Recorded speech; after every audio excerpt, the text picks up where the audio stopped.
on very, Monday. very special guest, someone who I personally was trained by precisely for a moment like this one. Yo, give me the other mic. I want to hold it out. Leader is a leader among leaders. The Honorable St. Louis Congressman Cori Bush.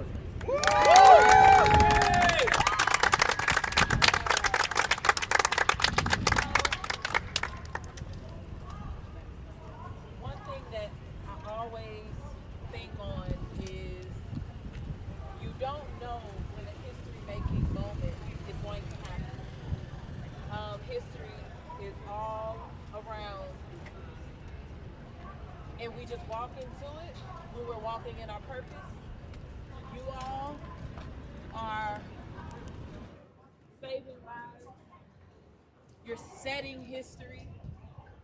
And in a lot of ways, you're changing the course of what could have and would have happened. So first of all, I just want to acknowledge you all and your sacrifice. I know it may not necessarily feel like a sacrifice. It may feel like I don't deserve to be honored. But for coming from someone who has been to and led, co-organized hundreds of protests over the last 10 years, many of whom Michael Berg is right next to me with, and the boss was at, you need to hear it. You should hear it, you deserve to hear it, because you are giving of yourself. And you're giving of yourself primarily for people you don't even know.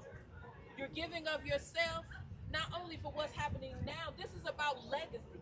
This is about people's children's children. This is about family generations. We know that generations, whole generations of Palestinians have been wiped out. And so what we are saying, what you are saying by being here, by holding the line, is that the United States has a moral obligation to hear from the most directly impacted people who are suffering in ways that this black woman don't understand, that many people in this country don't and won't understand, which is why we need a Palestinian American person to speak from that state. Yeah.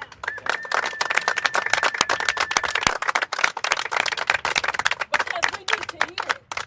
When we hear it, we learn. When we hear it, it allows us to open up to something that we may not have understood, or it helps those that are walking through that to feel seen and heard. Also, it's just about our humanity. Right. When I think about how I got into this work, I first have to acknowledge and think about my dear brother Abbas, who, thank you for your leadership in this moment. Thank you for not doing what was comfortable, but doing what was necessary. For not doing what was easy, but for doing what was right. What is right. And I think about how Abbas is not Palestinian. I think about the times when Abbas poured out and bared his soul, talking about being a child and the bombs dropping in Lebanon. And how he never would have thought that he would have ended up going from that child in Lebanon with the bombs dropping to then being my chief of staff in the United States Congress. But he did.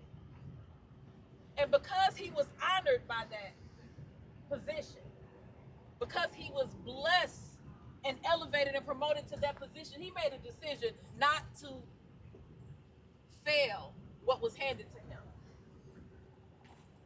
And that's what he's doing right now. When I think about this work and so many of you all who are standing here and those who want to be here but aren't able to get into the gate, and I need to publicly say this for anyone who's thinking, wow, it's only a few people here. it's only because folks don't have the credentials to get in the gate. Right. So The people are with us. the people are with us. And if they can get in, they can get in. But standing up as a black woman in this movement, standing up, making sure that my voice is being heard along with so many others, is because we need people to know, just like Abbas, that this is not something that our Palestinian American or Palestinians should have to walk through on their own. That's right. Because I remember a day during the Ferguson uprising, many days, that our Palestinian community, our Palestinian Arab community, as well as Palestinians that came over to the United States, stood with us, locked arms with our Jewish community, with our Latinx community and so many others, our LGBTQ community and so many others. We all stood locked arms together, standing up, crying out to save Black lives. And the thing is, the whole burden didn't have to be on us. We were saying we're trying to be heard, and we knew that we weren't. But being locked arms with folks who weren't as directly impacted made a difference. And so we have to do the exact same thing. So for those who are out here who are not Palestinian, your place is yet still here. Your place is to make sure that you are lifting those voices of our Palestinian and Palestinian American community, our Arab community, our Muslim community, lifting it in a way that they may not, because of the burden and the oppression that they're walking through right now. We want to lift them up, and we want them to understand that as you are hurting right now, we don't know the true hurt. And so we have more space and more capacity to be here. So we're here saying not another bomb. Not another bomb. We're here saying we need an arms embargo. Arms embargo.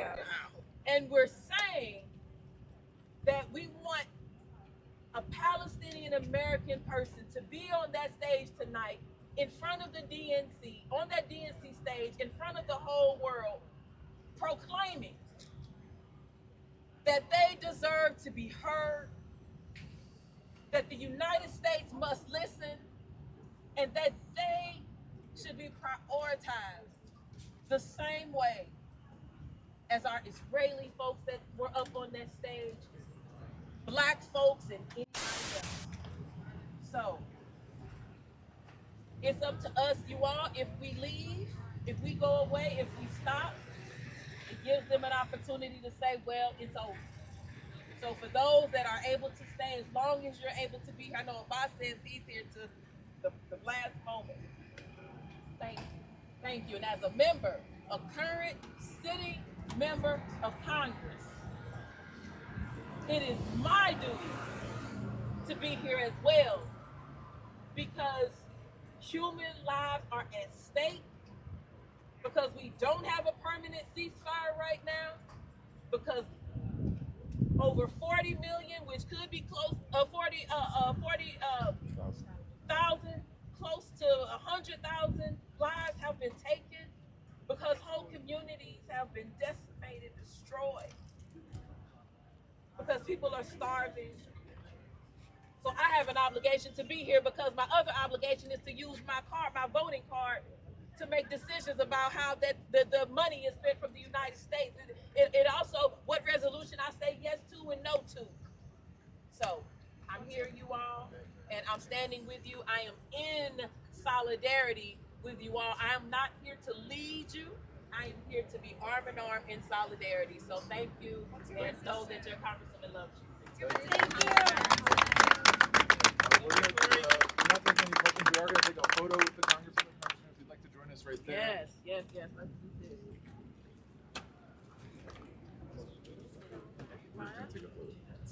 All right.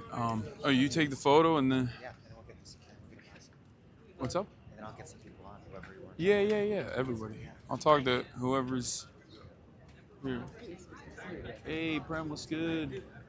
Dude, this guy. Look at this guy's rings. Show the rings. This guy's just styling and profiling every fucking day. It's crazy. Here, you want to show? You want to capture it as well? Like from the front. 1, 2, 3. 1, 2, 3. I should have waited for this photo to use as my blast off image. I messed up, chat. Chat, I've also blasted off, so. 1, 2, 3, free Palestine. 1, 2, 3, free Palestine. 1, 2, 3, free Palestine. 1, 2, 3, free Palestine. Do it again with video. Free. Yeah. 1, 2, 3, free Palestine. 1, 2, 3, free Palestine. 1, 2, 3, free Palestine. 1, 2, 3, free Palestine. 1, 2, 3, free Palestine. 1, 2, 3, free Palestine.